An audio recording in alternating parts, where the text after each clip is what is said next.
এই মুহূর্তে আমরা একটা সাপ দেখতে পাচ্ছি, ফানাও তুলছে মোটামুটি। তবে সাপটা আসলে ইয়া সাপ না, রাসেল ভাইপার না, এটা অন্য একটা সাপ। কী সাপ অবশ্য নাম জানি না আমরা। আপনারা যদি কেউ জানেন তাহলে আমাদেরকে কমেন্টে করে জানাবেন এটা কী সাপ। এটা হচ্ছে সাগরিকা, সাগর পার। এই যে সাগরিকা, সাগর পার।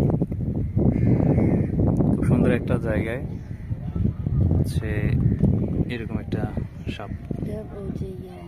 খাওয়ার জন্য বসে আছে,